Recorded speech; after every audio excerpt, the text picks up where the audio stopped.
Hello everybody, Taff coming with the Taff's words and plenty to talk about again with the county. I mean, Morecambe to start with, very disappointing result as it went in the end. We were hoping not just for a win, but to break the sort of hoodoo that they seem to have over us, because they are a bogey team and they're always a weaker side than us. But for some reason, they always seem to get the better of us, or if they don't get the better of us, they tend to stop us from getting the better of them.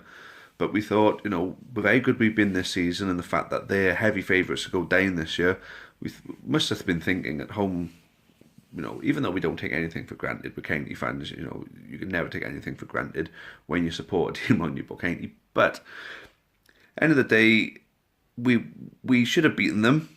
Not only should we have beaten them, but we should have looked to recover our goal difference deficit that we currently have, because it's quite strange for us to be, especially after this point of the season as well, for us to be in the top four and to actually have a negative goal difference. And it's not just like a -1; it's -3 goal difference. So it's a strange old one, isn't it? But it was him again. It was Ellison again. I mean, I don't hate the bloke. Don't hate Kevin Ellison the person. I can't stand Kevin Ellison the footballer when he plays against us. As it happens, he's actually a particularly nice bloke to talk to, but as a footballer to play against us, I'd be glad to see the back of him, to be honest. I mean, if he ever gets into coaching, then hopefully he can put some of that magic into us, and maybe we'll have the better over Morecambe in the future. But obviously I'm just joking about that. But the guy came off the bench, and I was thinking to myself as he came on, I was thinking, God, we could really have done with having the second goal as the cushion here before he comes on, because something just always seems to work for him. And it was just the one mistake we made all afternoon.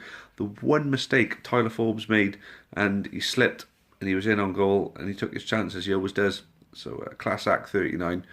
But no, can't stand the football. But moving on from that now, I mean, we've got Carlisle coming up, and then we've got the cup tie at Met Police. Carlisle are currently in a bad run of form, especially at home. They lost their last game. I think they've lost their last two. I don't think they've won many home games this season. Sorry, it's later at night. Oh. Sorry about that. For those of you who are regulars on the Taff Live, that happens all the time. Sorry about that. So Carlisle not in good form, in a bad state of form at the moment, especially at home. So we got to look at that game as a way of coming back into our own.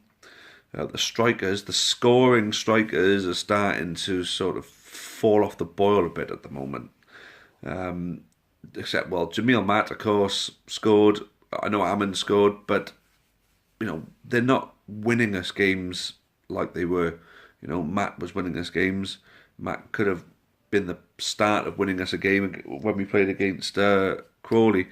I still maintain that if we hadn't conceded that penalty, which I think was a very weak penalty, I still think we'd have gone on to win that game. Penalty killed the game for us, I think. But Morecambe, I got no words for it. We just didn't really seem to get out of first gear. But that's, for me, it's a good sign in a way, because it shows that we don't have to play that well to be the better team in a match.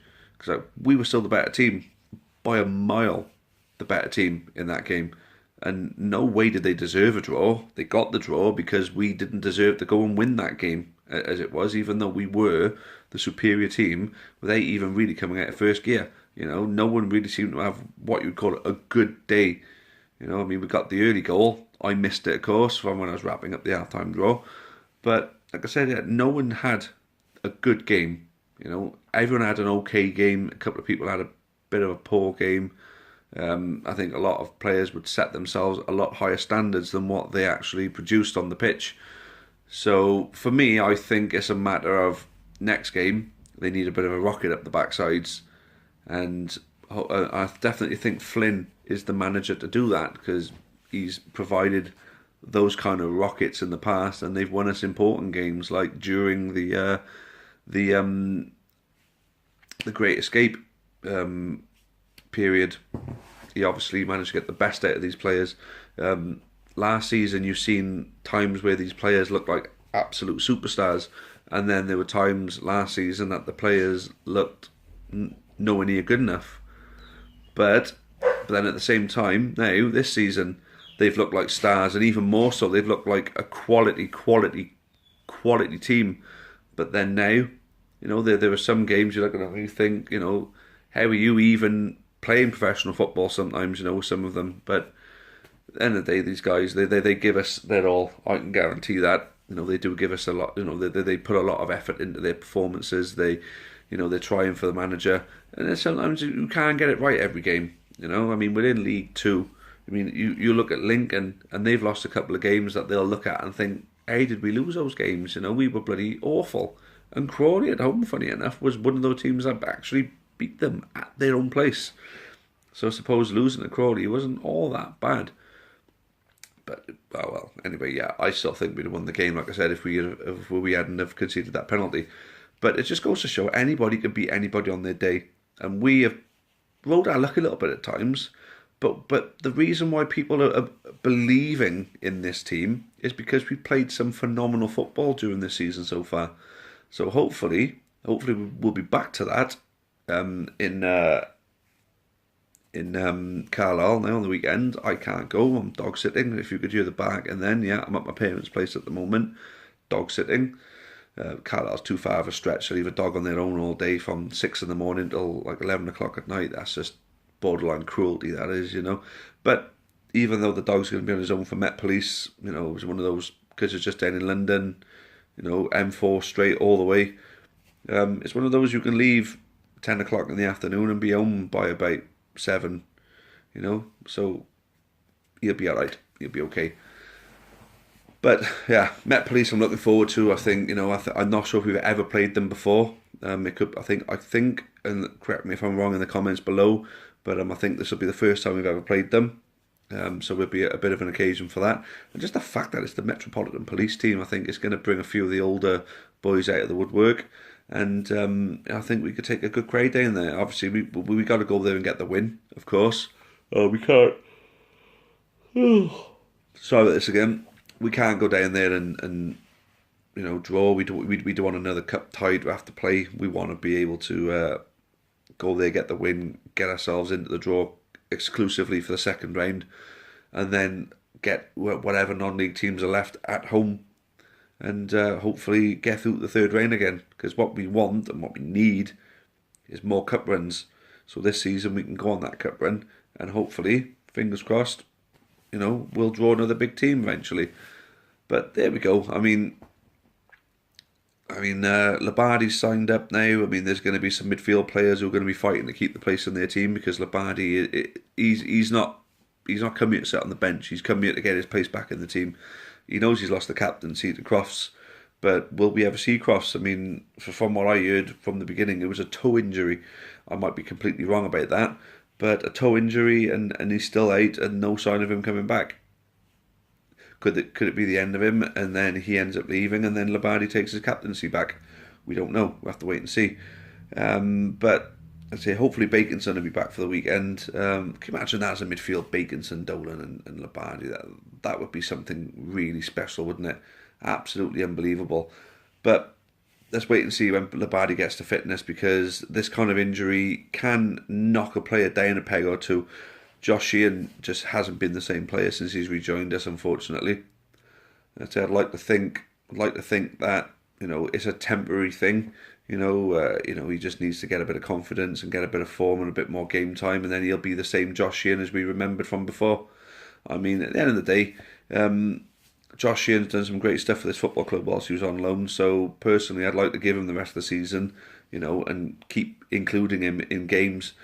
And make sure we give him the opportunity to recapture his form, because at the end of the day, if we give him that opportunity and he does that, he'll repay us in kind with some fantastic performances. And Labardi, when it comes to Labardi, obviously regaining his fitness again, it might be the fact that he's not quite the same player, and I think we'd have to show him the same patience. We can't expect him. Can't expect him to come back from that kind of injury and just pick up where he left off, So we've got to be patient with him. But a fully fit, but then even then, I mean, even if it was Labardi, Sheehan, and Baconson, but the Sheehan we remember, the Labardi remember, and Baconson, that's for me a top end League One midfield without doubt. You know what I mean? Jamil Matt is obviously scoring goals for us this season, and it's something that he's not used to doing, which is great to see that he's found his form with us, because usually goal scorers with great goal scoring records tend to come to us to try and get a good goal scoring record and don't. I think the only good goal scoring record player who had, I think there was 2 strikers we've had in recent times with a decent goal scoring record who ended up doing well for us, and that was Bowden and Zabrowski. I think Leonard John Lewis didn't quite have the goal scoring record he would have wanted with us. He didn't say he's gone to Shrewsbury. I think he scored 3. I seen a statistic on him earlier. In 42 league games, he scored 3 goals for Shrewsbury. That's not good. And then Rennie Howe, who remembers Rennie Howe, came to us as a high-profile sort of striker, but not a great goal scoring record. A decent one, but not a great one. When he came to us, didn't have a good one at all. So yeah, like I say, Nuble, not a great goal scoring record. Scored 10 for us, fair play, but still not great goal scoring prowess. You know what I mean? So it just goes to show, we're bringing something out of Jamil Matt. Obviously, Ammon's got a good goal scoring record, and he's going for us as well. But then, obviously, with Semenyo waiting in the wings, with Mark Harris waiting in the wings, it's keeping the other 2 strikers on their toes. So we've got 4 strikers who can score goals. What we need to do is find the right games for them to play in, get a bit of consistency from them, and get those few more goals out of them. And we could be well on our way. But at the end of the day, I mean, we're enjoying the seasons at the moment. We're doing well. We're up near the top. We're attracting more fans. We're breaking the 3,000 barrier, which is great. It's absolutely great that we're doing that. So hopefully that'll continue, and we'll continue to grow our fan base. We'll continue to grow the club, and a cup run with a bit more money could well be the ticket, that we need. Anyway, there we go. 12 minutes of your life's never going to get back. Worth a listen? Maybe so. I might not be talking complete and utter rubbish like, I feel like I do sometimes. So, yeah, thanks all for watching. I'm going to try and do a few more Taff Meets the Fans. I feel like I need to be speaking to you guys a little bit more rather than putting myself in front of a camera, which I completely hate, by the way. And I also want to give a shout out right now, before I forget to do it. I fully intended to do it earlier and I nearly forgot to do it. For those who've been doing the fundraisers for the Marrow for Marley campaign, I think you guys are absolutely brilliant for what you're doing.